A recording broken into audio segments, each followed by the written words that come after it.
पाकिस्तान समेत दुनिया भर में हमारे देखने और चाहने वालों को इम्तियाज़ शाह की जानिब से सलाम पहुँचे। अस्सलाम वालेकुम।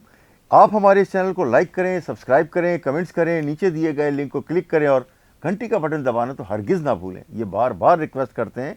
हमारी जो भी स्टोरी होती है आप उसको तनकीदी निगाह से देखें, उस पर तनकीद जायज़ कर सकते हैं। तनकीद बराए तनकीद नहीं होनी चाहिए, तनकीद बराए इस्लाह होनी चाहिए। तो आप हम पे जो है वो कमेंट्स कर सकते हैं, लाइक भी करें, कमेंट्स भी करें, उससे हमारी इस्लाह होगी। हम उस पर बिल्कुल बुरा नहीं मानते, हाँ अगर जायज़ तनकीद होगी तो।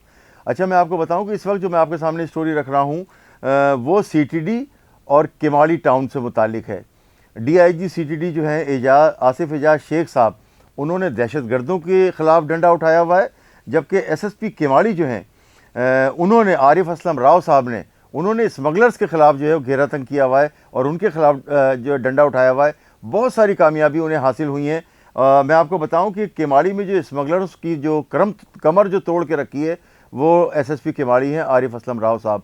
इससे पहले किमाली का इलाका, किमाली टाउन, ये पूरा इलाका वन रूट वन बेल्ट, पूरा का पूरा अफ़गानिस्तान से जो आने वाले लोग थे, तमाम जो चौकियाँ थीं, रेंजर की, कस्टम की, फला सारी चौकियों से गुजरते हुए जो अफ़गानी कराची पहुंचाए जाते थे बसों के ज़रिए, जोग दर जोग, जिन्हें अब हुकूमत निकालने में हुकूमत को परेशानी हो रही है। उस वक्त तो वो पैसे लेके निकल गए जो चौकियों पर बैठे हुए थे, अब जो है हुकूमत को परेशानी है जो गैर कानूनी तौर पर अफ़गानी पहुँचाए गए थे। इसी तरह से हम आपको बताएँ कि जो बस टर्मिनल है सईदाबाद का, वहाँ पर जो पुलिस चौकी थी वो बिल्कुल ख़त्म कर दी गई थी और स्मगलर्स ने जो है वो पुलिस को कह दिया था कि यहाँ चौकी ना हो, ना पुलिस हो, और पुलिस के लिए वो नो गो एरिया बना दिया गया था। पूरे गोडाउन साइड जो स्मगलिंग का सामान आता था वहाँ रखा जाता था और स्मगलर्स ने पुलिस को वाज़ेह तौर पर कह दिया था कि आपका जो हिस्सा है, आपका जो पैसा है, आपकी जो रिश्वत है, वो आपको आपके ऑफिस में और आपके जो मिडिल मैन है उनके ज़रिए मिल जाएगी। तो इस वक्त जो मैं आपके सामने स्टोरी रख रहा हूँ वो जो DIG CTD हैं उनकी हिदायत पर मदरसा दारुल कुरान है, ये ज़िला लेबर स्क्वायर के करीब मलीर के इलाके में, उसके अतराफ दो मुख्तलिफ़ इलाकों में DIG CTD की हिदायत पर जो है वो वहाँ पर छापामार कार्रवाई की गई है। उस पूरी कार्रवाई को जो SP CTD हैं हसीब कुरैशी साहब, उन्होंने उस ऑपरेशन को लीड किया है और वहाँ पर जो है बहुत सारे लोगों को तलाश किया है। 100 के करीब लोगों को उन्होंने चेक किया है। जो जदीद तरीन जो इक्विपमेंट्स है इनके पास, CTD वालों के पास तलाश है और दीगर जो उनके पास जो इलेक्ट्रॉनिक आलात हैं उसके ज़रिए उस पर जो है वो चेक किया गया है और दो अलग अलग मुकामात पर जो है वो CTD की टीमों ने वहाँ पर सर्च ऑपरेशन किया है और वहाँ तकरीबन 2 मुश्तबा अफराद को गिरफ़्तार करके सुखन पुलिस के हवाले किया है।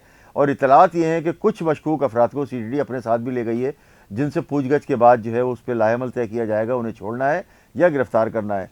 तो ये सिलसिला जो था वो तो DIG CTD आसिफ एजाज शेख साहब की सरबराही में जो कार्रवाई हो रही है और ये बहुत दिन के बाद हुआ है। यानी कि CTD ने जो कॉम्बिंग ऑपरेशन किया है, ये डिस्ट्रिक्ट पुलिस हो या CTD हो, और इसके साथ साथ मैं आपको बताऊं कि CIA की टीमों ने भी बहुत अरसे से ये कॉम्बिंग ऑपरेशन नहीं किया है। इससे पहले जो SSP थे SIO CIA के जुनैद अहमद शेख, उनकी जो रहनुमाई में, उनकी सरबराही में बहुत सारे ऑपरेशन CIA ने भी किए, लेकिन अब CIA बिल्कुल ठंडा पड़ा हुआ है। अच्छा, दूसरा मैं आपको बताऊं कि जो SSP किमाड़ी हैं आरिफ असलम राव साहब, इनकी हिदायत पर जो कॉम्बिंग ऑपरेशन किया गया है और ख़ास तौर से मैं आपको बताऊं कि कई सालों से जो पुलिस की चौकी इंटरसिटी बस टर्मिनल पे जो कायम की गई थी, वो पुलिस की चौकी बंद कर दी गई थी, ख़त्म कर दी गई थी स्मगलर्स की फरमाइश पर। अब आप ये देखें कि खुदा की पनाह स्मगलर्स कह रहे हैं कि यहाँ चौकी नहीं होनी चाहिए, यहाँ पुलिस नहीं होनी चाहिए।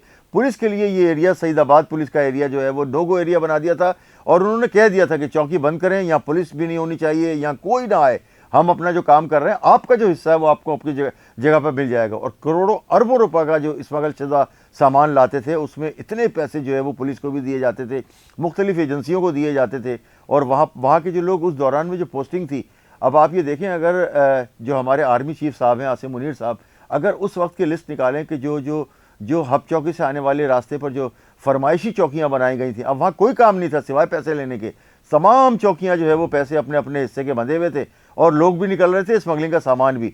जो लोग अफ़गानिस्तान से आ रहे थे बग़ैर कागजात के, बग़ैर वीज़े के अफ़गानी, उनको घुसेड़ा जा रहा था कराची में। और इसके अलावा जो ईरान से जो स्मगल शुदा माल और अफ़गानिस्तान से जो कस्टम नॉन पेड जो गाड़ियाँ थी वो लाई जा रही थी कराची में और बेची जा रही थी। अभी भी कराची की जो मुख्तलिफ जो शोरूम्स हैं कराची के, तारिक रोड और इसके अतराफ़ में, न्यू जो एम ए जिना रोड पर, उसमें तमाम में जो है वो कस्टम की जो नॉन पेड गाड़ियाँ हैं, कीमती जो गाड़ियाँ हैं, वो सारी की सारी खड़ी हैं। इस सिलसिले में जो है वो हमें ज़राए ने बताया कि कस्टम के हुकाम से जो कार डीलर एसोसिएशंस वाले हैं और कार डीलर्स जो हैं, उन्होंने बातचीत की और करोड़ों रुपए रिश्वत की पेशकश की है कि हमारी तरफ ना आए, हम आपको पैसा पहुंचा देंगे। तो ये इत्तलात जो है, इस पर भी जो है वो चेकिंग करनी चाहिए और वफाकी तहकीकाती इदारों को इस पर एक्शन लेना चाहिए। अच्छा, ये जो थी इंटरसिटी बस टर्मिनल जो था सईदाबाद के इलाके में, वहाँ की जो चौकी थी वो बहाल की गई है एसएसपी किमाड़ी आरिफ असलम राव साहब की हिदायत पर, और उन्होंने वहाँ पर जो है छापामार कार्रवाइयाँ भी की हैं। अच्छा, मैं आपको बताऊं कि इससे पहले क्योंकि ये नो गो एरिया था, वहाँ कोई पकड़ धकड़ नहीं थी, एक भी कोई गिरफ्तारी नहीं होती थी, न स्मगल शुदा माल बरामद होता था। इस वक्त जो है उन्होंने 6 कारिंदे स्मगलर्स के गिरफ्तार किए हैं और 6 गाड़ियों समेत उनको गिरफ्तार किया गया है। स्मगलिंग शुदा माल भी उनसे मिला है। और मैं आपको बताऊं कि जिस तरह से हम कार्रवाइयाँ कर रहे हैं, वफाकी तहकीकाती इदारे जो काम कर रहे हैं, ख़ास तौर से जो हमारी अस्करी क़यादत की हिदायत पर जो काम हो रहा है, अगर ये काम इसी तरह से जारी रहा तो कराची में इंशाअल्लाह ना स्मगलर्स बचेंगे और ना दहशतगर्द। इम्तियाज़ शाह, कराची न्यूज़ टाइम।